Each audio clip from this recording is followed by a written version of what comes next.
I find it often happens that way.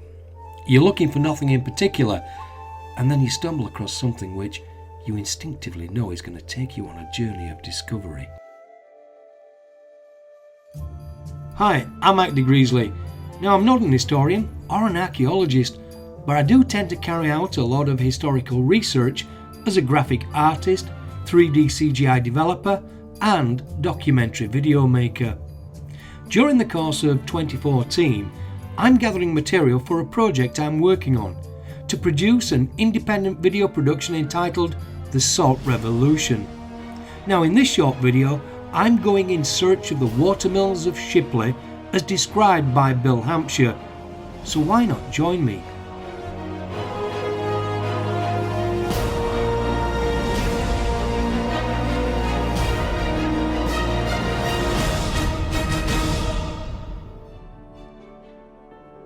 The River Aire forms the town of Shipley's northern boundaries. Today, Saltaire Village and Salts Mill occupies a goodly part of that area. Now, everyone's heard of Salts Mill, but what about Dixon's Mill, Hurst Mill, or even New Hurst Mill?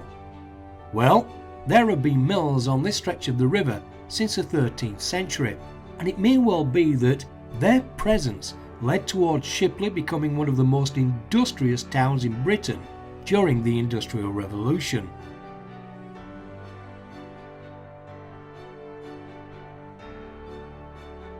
I'm starting my journey where Dixon Mill once stood, over there, where Titus Salt's new mill stands today.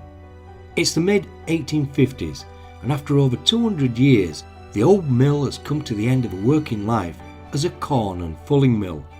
Fulling mill, I'll explain later. The mill was built in 1636 by William Dixon and remained within the family until its purchase in 1712 by Sir Walter Carvely of Esholt. Now, I'm only picking snippets about these mills from Bill's booklet, but for a more fuller and detailed explanation, you can visit the Saltaire Village website and download a free PDF copy for yourself. In this 1846 tithe map, we can see the basic footprint of Dixon Mill. We can also see the hippings or stepping stones once used to cross the river. Now, in 1843, a local poet, John Nicholson, probably worse for wear after visiting the local alehouses, met with an unfortunate accident. He slipped and fell into the raging river. He managed to get to the bank, but was exhausted. His moans and groans were heard by a boy going for milk early the next morning. Scared by these noises, the boy ran off, telling no one at the time. Within the hour, Nicholson's dead body was found by another early riser. He was buried in Bingley churchyard.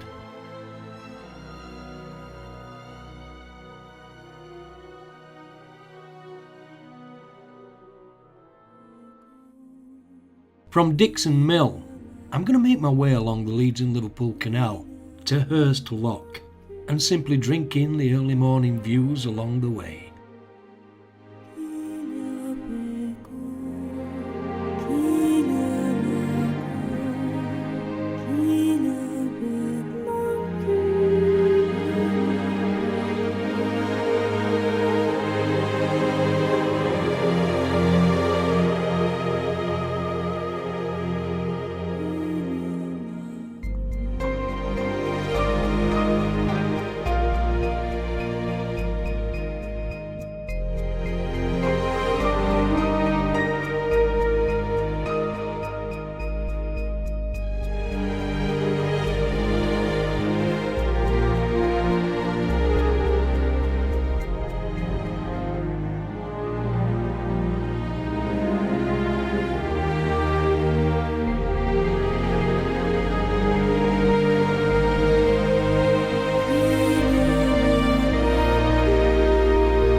I know, I'm spoiling you rotten. From Hurst Lock, it's just a short distance to Hurst Mill.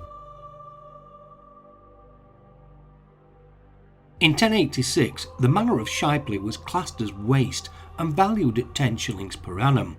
Following the death of Sir Theobald le Bouteler, the late lord of the manor in 1249, it would seem that Shipley was now worth a little bit more, £8, 13 shillings and 10 per annum. In addition to there being a big hall, 14 free tenants, 9 cotters and a small wood, there was also a mill, worth 20 shillings per annum. But we have to wait until 1696 before we hear of 2 fulling mills with a dwelling house, barn and croft being commonly called Hurst Mills. And there's that word again, fulling. Fulling is basically hammering the hell out of woolen cloth to both clean it and bulk it up. In this illustration we can see the basic setup.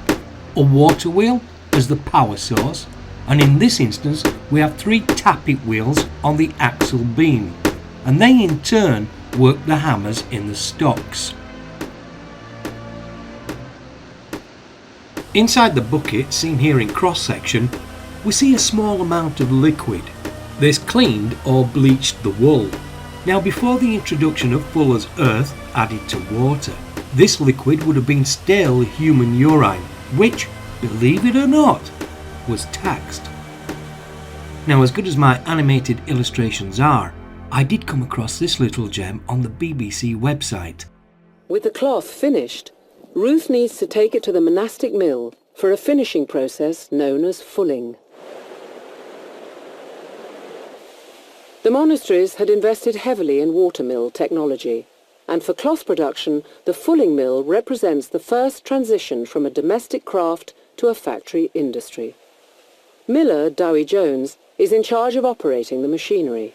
So this needs fulling. What exactly is it the fulling does? Right, and what will happen now, if we were to go outside and hold this to the light, you'd see the light coming through the cloth. After fulling, what happens, the cloth will tighten down and there'll be no light coming through, and it fats it up, gives a nice softer effect to it. So we're changing something that looks almost like sacking into something that looks like this? Probably over time, yeah, we'll change into that. And we do it by bashing it with hammers? These 2 hammers here will do the work for us. Just make sure we don't get our hands caught. It's like this effect, up and down. It'll be quite noisy, so it's quiet at the moment. When the water will be running through and the hammers going, it'll be quite noisy. A water wheel is used to power the stocks. Ruth has soaked her cloth in stale urine. Full of ammonium salts, the urine will clean and whiten the cloth. Okay, ready? Out. Woo!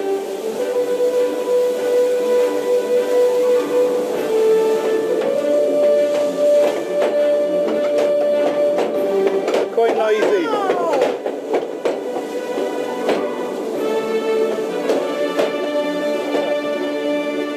It's a really violent process, isn't it? So, I mean, having put so much work into spinning and weaving that cloth, this is a bit terrifying, frankly. It is a bit, but the end result will be nice. It's worth the effort.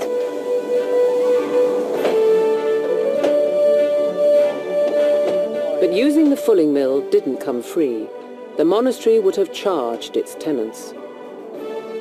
As a tenant of the monasteries, we were required to use their mill. They had something of a monopoly. If we want our cloth fulled, we have to bring it to the monastic mill.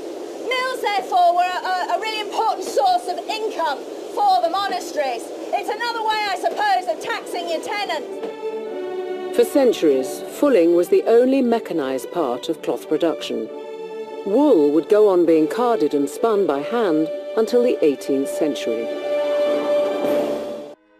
In 1771, the mill, now being somewhat derelict, the then owner, widow Martha Thornton, by indenture of lease and release, enabled one Joseph Overend of Horsforth to bring a new industry to Shipley, paper making. There's an awful lot of interesting history connected with this mill, and it still continues. In 1972, the mill was converted into flats.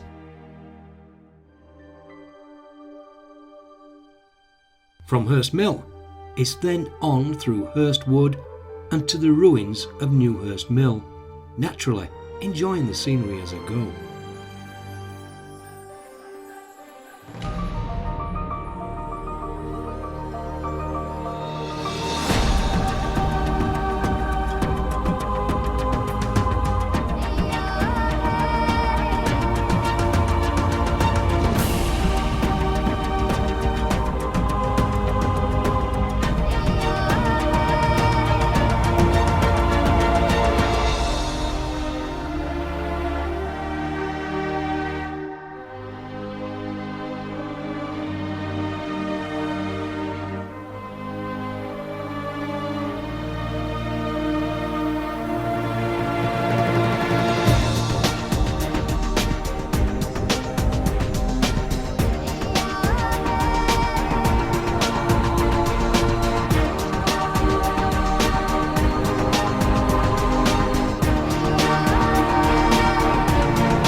Once you've reached the old weir, you know you're at what remains of New Hurst Mill.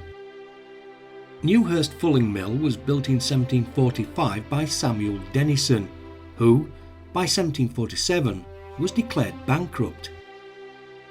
There are tantalising remnants of the old mill and cottages existing at ground level.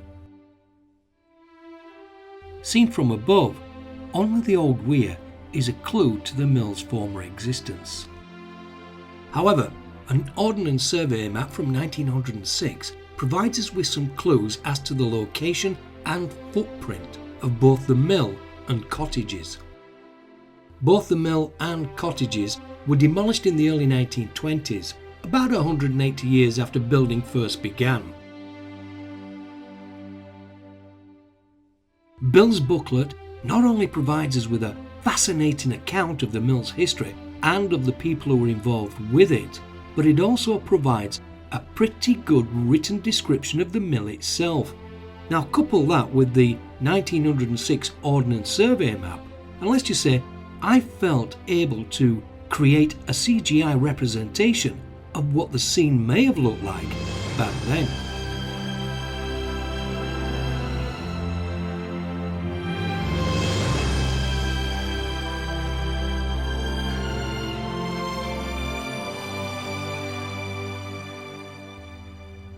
There's something about here that seems to pull at the very sinew of the soul.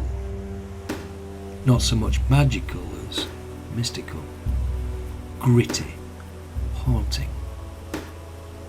All the senses seemed sharpened to the events of the moment and to those of the past. Sit a while, close eyes for a moment, and listen to the wooden hammers in the stock beat as the heart of industry. Now listen to the voice of the river, for here she speaks with constant determination, as though in protest at man's attempt to bridle her spirit and impede her journey back to the sea. And amidst nature's beauty, stagnant pools writhe with life to plague both man and beast.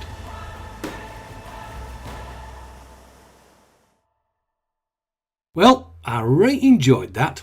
Oh, and by the way, the field which looks as though it's a solar farm, well, that's actually fulled cloth, known as tenter, hanging out to dry on wooden frames studded with hooks, and they're known as tenter hooks. Well, you learn something new every day. I'll catch you later.